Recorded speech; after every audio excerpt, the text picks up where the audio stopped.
از ریاض عربستان سعودی هفته های اخیر خبرهای درباره شدیداً بد شدن یا وخیم شدن سلامتی شاه عربستان سعودی شاه عبدالله می رسند و احتمالاً در فرصت نزدیک ما درباره جایگزین شاه خبرهای خواهیم شنید. ولی قبل از آن که ما در این باره صحبت کنیم، من با صحبت در استودیوی رادیوی آزادی همکارم از رادیو فردا مراد ویسی را دعوت کردم تا قبل از همه درباره ساختار شاهیگری یا منارخی عربستان سعودی صحبت کنیم که طور ما میفهمیم از آن تصور منارخی که مثلا در غرب یا در بریتانیا معمول است در تصور مردم کمی تفاوت دارد.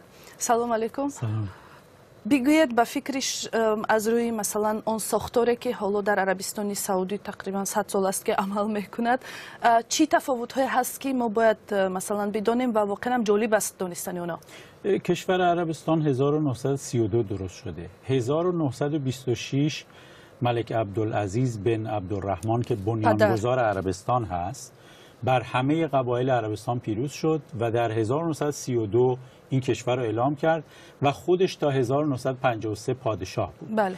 بعد از 1953 که ملک عبدالعزیز فوت کرد، به ترتیب پسرهاش پادشاه شدند و این قاعده قدرت در عربستان هست که پسران زنده ملک عبدالعزیز تا زنده هستن اونا باید پادشاه باشن. این قاعده که پدر جاری کرده بود؟ بله بله، این قاعده در عربستانه و به همین دلیل از 1953 تا حالا 5 تن از پسران ملک عبدالعزیز پادشاه بودند: ملک سعود، ملک فیصل، ملک خالد و ملک فهد و پنجمیش الان ملک عبدالله هست که زنده است. بر اساس همین قاعده 2 تن از پسران ملک عبدالعزیز الان ولیعهد و جانشین ولیعهد هستند. امیر سلمان بن عبدالعزیز ولیعهد و امیر مقرن بن عبدالعزیز جانشین ولیعهد. خب فرض کردیم در صورت رفتن یک شاه دیگر میاد همون ولیعهدی که حالا میگیم تقریبا 3 سال اخیر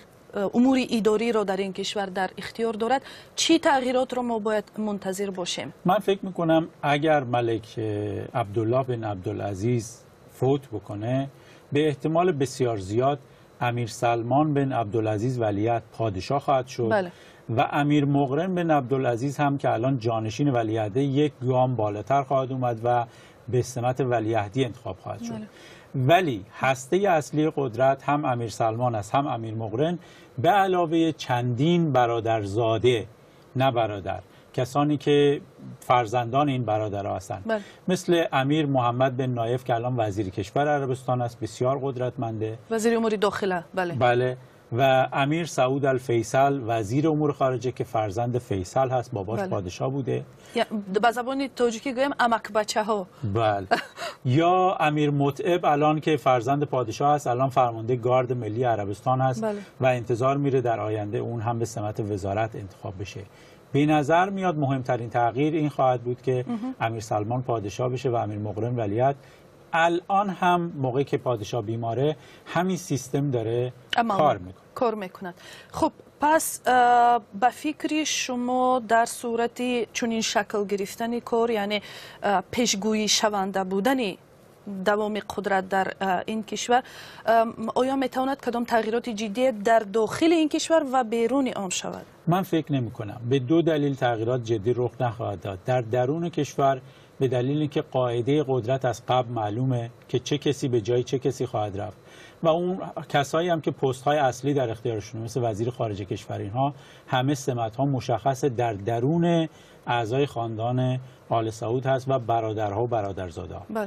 در خارج از کشور هم من به این دلیل فکر میکنم حکومت تغییر جدی نخواهد داد، چون عربستان بزرگترین صادرکننده نفت جهان، بیش از 9 میلیون نفت صادر میکنه و میخواد این پیام رو به دنیا نشون بده، صادر بکنه که ما ثبات داریم، ما دچار تنش و بحران نیستیم و دنیا میتونه روی ما به عنوان یک نظام باثبات حساب کنه. این نظام به نظر من دموکراتیک نیست ولی باثبات و قابل پیش بینیه. و ویژگی عربستان سعودی هم در همین است. تشکر. مهمان ما مراد ویسی از رادیو فردا بودند.